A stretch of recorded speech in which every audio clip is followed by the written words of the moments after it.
Assalamualaikum warahmatullahi wabarakatuh.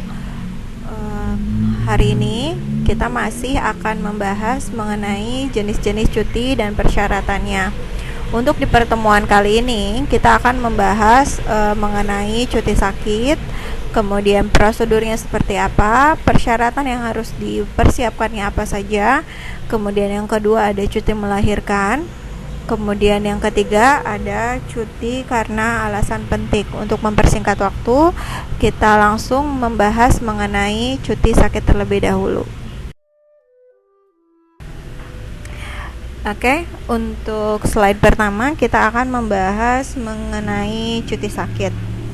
Cuti juga dapat digunakan ketika seorang pegawai mengalami sakit.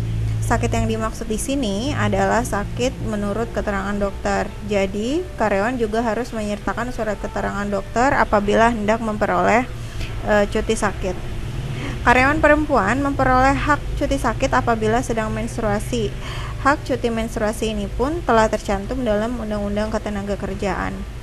Kemudian, jika seorang karyawan sakit, baik itu karena menderita sebuah penyakit atau kecelakaan di luar kantor saat bekerja, karyawan berhak mengajukan surat permohonan cuti sakit yang disertai dengan surat keterangan dokter. Untuk lama masa cuti sakit, untuk lama masa cuti sakit ini tidak bisa memperkirakan sendiri karena harus disesuaikan dengan waktu istirahat yang disarankan oleh dokter dalam surat keterangan dokter tersebut. Kemudian di dalam pasal 81 ayat 1 tertulis bahwa karyawan perempuan yang dalam masa haid merasakan sakit dan memberitahukan kepada pengusaha tidak wajib bekerja pada hari pertama dan kedua pada waktu haid. Nah, peraturan ini berlaku ketika seorang karyawati yang pada saat akan datang masa menstruasinya mengalami sakit yang sangat parah sehingga tidak memungkinkan dia untuk melakukan pekerjaan. Oleh karena itu bisa dia menggunakan cuti sakit ini. Namun pada saat pelaksananya tetap diatur lebih lanjut dalam perjanjian kerja, peraturan perusahaan atau perjanjian kerja bersama. Nah, kemudian di sini ada hak cuti sakit. Hak cuti sakit merupakan hak bagi wanita atau karyawati yang mengalami keguguran. Ketika seorang karyawati mengalami keguguran, dia berhak untuk mengajukan cuti sakit. Untuk batasan waktunya nanti ada sesuai dengan peraturan perundang-undangan yang berlaku.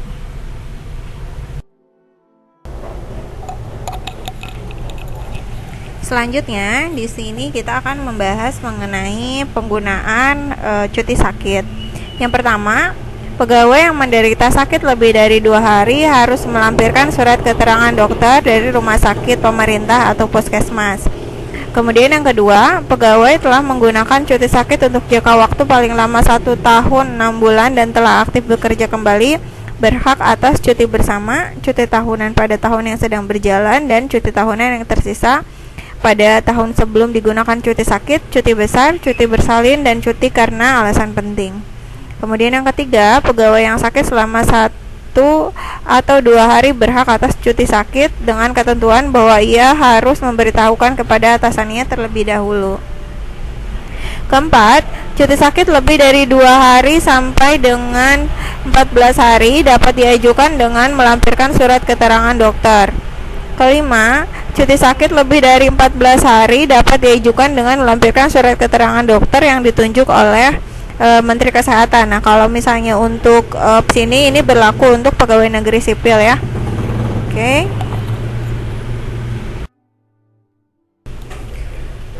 Yang selanjutnya, pegawai yang tidak sembuh dari penyakitnya dalam jangka waktu sebagaimana tersebut di atas harus diuji kembali kesehatannya oleh dokter yang ditunjuk oleh Menteri Kesehatan.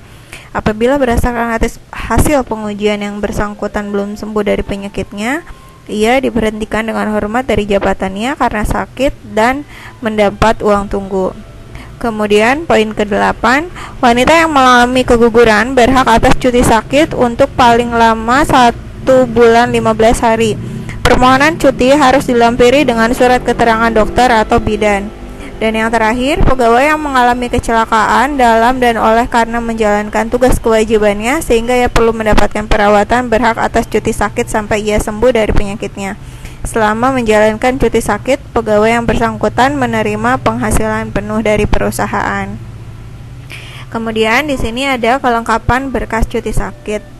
Nah, untuk poin-poin kelengkapan berkas cuti sakit di sini lebih menekankan pada prosedur pengajuan cuti sakit untuk pegawai negeri sipil.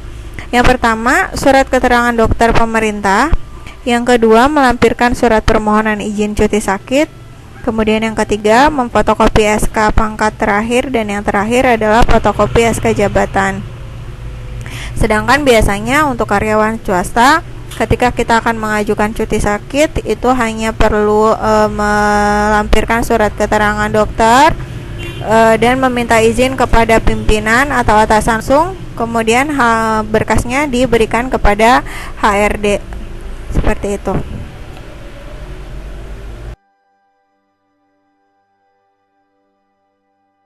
Oke, poin selanjutnya kita akan membahas mengenai cuti bersalin atau melahirkan. Karyawan perempuan berhak mendapatkan cuti bersalin atau melahirkan. Cuti ini dapat diambil sebelum, saat, dan setelah melahirkan. Hak cuti melahirkan diberikan agar karyawan perempuan dapat mempersiapkan diri sebelum proses melahirkan dan dapat merawat anaknya dengan baik setelah melahirkan. Tapi biasanya pada pelaksanaannya, biasanya untuk cuti melahirkan itu diberi jangka waktu 3 bulan. Nah, biasanya menurut peraturan perundang-undangan ataupun peraturan kantor, biasanya itu bisa dibagi sebelum atau misalnya pada saat dan misalnya setelah melahirkan. Pada pelaksanaannya biasanya karena ingin merawat setelah melahirkan, ingin merawat dalam jangka waktu lebih lama. Nah, biasanya para karyawati itu mengambil cuti setelah dia melahirkan dengan jangka waktu.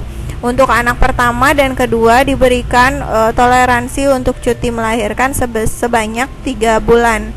Sedangkan untuk anak keempat dan seterusnya biasanya itu berdasarkan kebijakan dari perusahaan.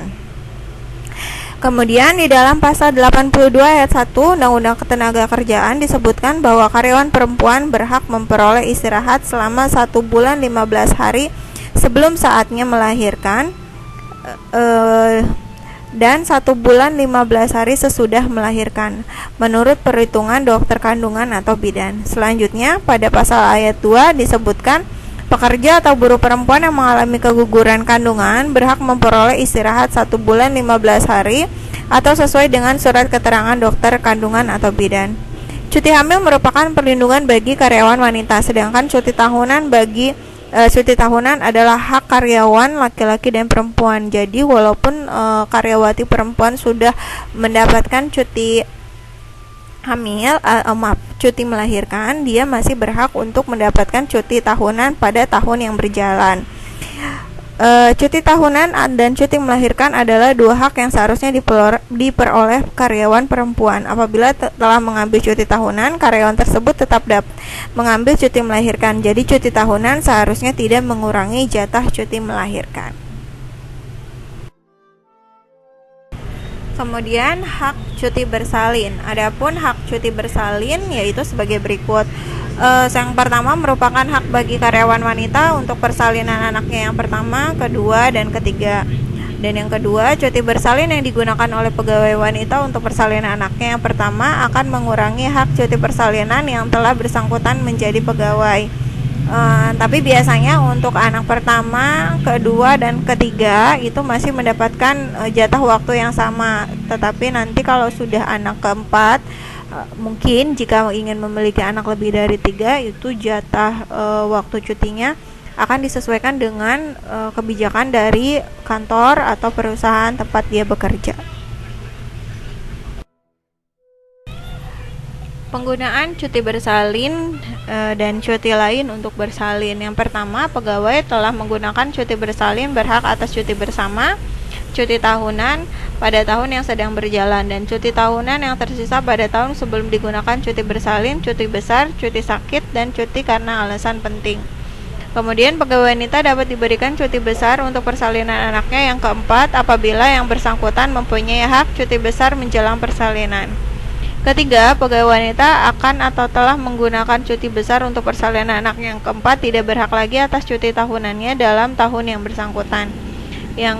Selanjutnya, pegawai wanita yang telah atau akan menggunakan cuti besar tersebut berhak atas cuti bersama dan cuti tahunan yang tersisa pada tahun sebelum digunakan cuti besar, cuti sakit, dan cuti karena alasan penting. Kemudian, pegawai wanita dapat diberikan cuti di luar tanggungan negara untuk persalinan anaknya yang kelima dan seterusnya. Keenam, pegawai wanita yang telah menggunakan cuti di luar tanggungan negara tersebut berhak atas cuti tahunan, cuti bersama pada tahun yang sedang berjalan, dan cuti tahunan yang tersisa pada tahun sebelum digunakan cuti di luar tanggungan negara, cuti besar setelah bekerja kembali paling kurang tahun secara terus-menerus, cuti sakit, dan cuti karena alasan penting.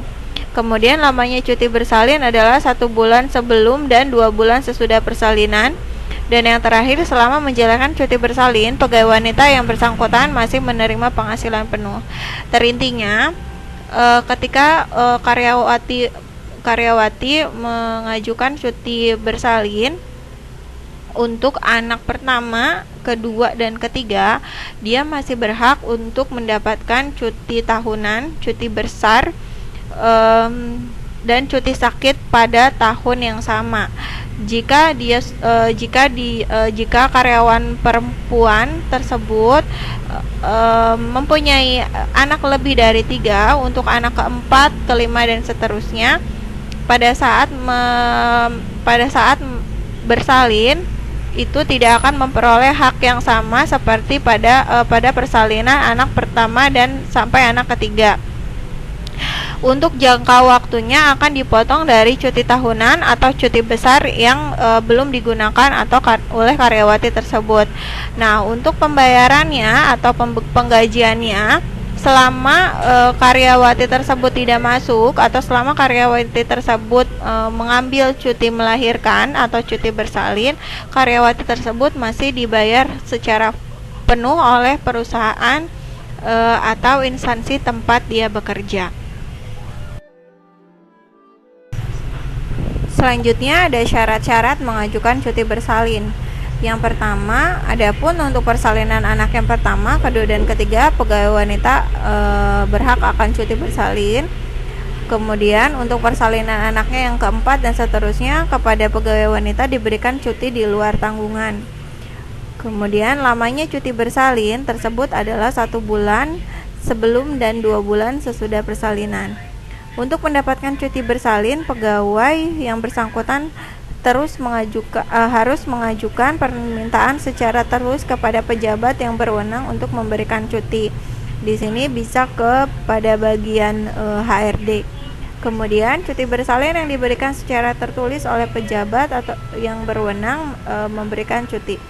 Dan yang terakhir, selama menjalankan cuti bersalin, pegawai wanita yang bersangkutan masih mendapatkan penghasilan secara penuh dari perusahaan atau instansi tempat dia bekerja. Adapun kelengkapan berkas untuk mengajukan cuti bersalin, yang pertama adalah surat permohonan cuti yang bersangkutan, 2 pengantar dari kepala unit kerja, yang ketiga surat keterangan dokter, kemudian fotokopi SK pertama, yang selanjutnya fotokopi SK terakhir, fotokopi kartu keluarga, dan fotokopi DP3 terakhir. Seperti yang sudah Ibu jelaskan di kelengkapan berkas pengajuan cuti, yang disebutkan di sini adalah untuk pengajuan cuti untuk PNS, sedangkan untuk di swasta pada saat kita akan melakukan permohonan cuti untuk bersalin atau melahirkan, cukup dengan surat keterangan dokter, kemudian yang kedua surat permohonan cuti yang disampaikan kepada HRD yang sudah ditandatangani oleh atasan langsung dari perusahaan tersebut. selanjutnya setelah cuti bersalin, kita akan membahas cuti yang terakhir, yaitu cuti karena alasan penting. Apabila tidak bekerja karena suatu alasan penting, karyawan berhak mengajukan cuti. Karyawan berhak atas cuti tidak masuk kerja karena halangan dan tetap dibayar penuh. Alasan atau keperluan penting yang dimaksud adalah sebagai berikut. Yang pertama, pekerja menikah, dibayar untuk 3 hari, menikahkan anaknya, dibayar untuk 2 hari, menghitankan anaknya, dibayar untuk 2 hari, membaptiskan anaknya, dibayar untuk 2 hari, istri melahirkan atau mengalami keguguran kandungan, dibayar untuk 2 hari, orang tua atau mertua, anak atau menantu meninggal dunia, dibayarkan untuk 2 hari, anggota keluarga dalam satu rumah meninggal dunia, dibayar untuk 1 hari. Kemudian apabila karyawan memiliki keperluan penting seperti disebutkan di atas, ajukan permohonan cuti sesuai dengan jumlah hari yang ditentukan.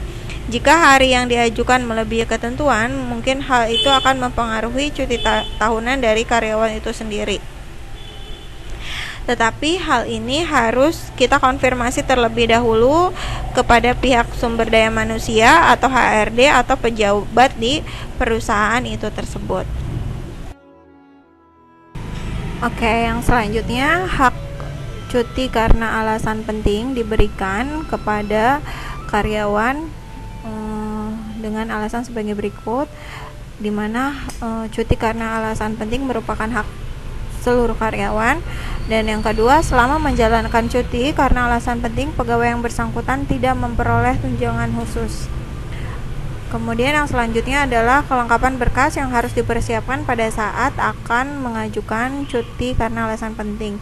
Yang pertama, melampirkan surat permohonan izin cuti alasan penting. Yang kedua, fotokopi SK pangkat terakhir. Yang ketiga, fotokopi SK jabatan. Dan yang terakhir adalah surat-surat keterangan lain yang diperlukan. Misalnya ketika istrinya mengalami keguguran, maka ada surat keterangan dokter yang dilampirkan untuk memenuhi persyaratan untuk melengkapi berkas cuti karena alasan penting tersebut. Selanjutnya di slide terakhir ini kita akan membahas mengenai penggunaan cuti karena alasan penting. Penggunaan cuti karena alasan penting sebagai berikut. Yang pertama, ibu, bapak, suami atau istri, anak, adik, kakak, mertua atau menantu sakit keras atau meninggal dunia, maka kita bisa menggunakan cuti karena alasan penting. Kemudian yang kedua, salah seorang anggota keluarga yang dimaksud dalam poin pertama meninggal dunia dan menurut ketentuan hukum yang berlaku, pegawai yang bersangkutan harus mengurus hak dari anggota keluarganya yang meninggal dunia itu, kemudian melangsungkan perkawinan yang pertama dan alasan penting lainnya yang ditetapkan kemudian oleh presiden. Yang ketiga, selain karena alasan yang ditetapkan dalam peraturan perundang-undangan yang mengatur cuti pegawai, pegawai juga berhak atas cuti karena alasan penting karena terjadinya kondisi force majeure, misalnya banjir, tanah longsor, dan kebakaran serta gempa bumi. Karena hal tersebut tidak bisa kita prediksikan dan tidak bisa kita ajukan terlebih dahulu untuk penggunaannya. Selanjutnya, pegawai yang telah menggunakan hak cuti karena alasan penting berhak atas cuti bersama, cuti tahunan pada tahun yang sedang berjalan, dan cuti tahunan yang tersisa pada tahun sebelum digunakan cuti karena alasan penting, cuti besar dan cuti sakit, serta cuti bersalin. Dan yang kelima, cuti paling lama diajukan selama 2 bulan atau masa cuti diajukan bisa selama 2 bulan. Yang keenam, selama menjalankan cuti, pegawai masih mendapatkan penghasilan penuh, yakni gaji pokok dan penghasilan lain yang berhak diterimanya berdasarkan peraturan perundang-undangan yang berlaku, kecuali ketunjangan jabatan yang dia sedang emban. Oke. Pertemuan kali ini dicukupkan terlebih dahulu. Jika ada yang belum paham bisa ditanyakan lebih lanjut. Kemudian untuk tugas silakan kerjakan LKS halaman 73 untuk uji pengetahuan. Seperti biasa dikerjakan hari ini sampai batas waktu pukul 5 sore hari, diupload dan dikirim ke email. Untuk lebih jelasnya nanti Ibu jelaskan di Google Classroom. Terima kasih.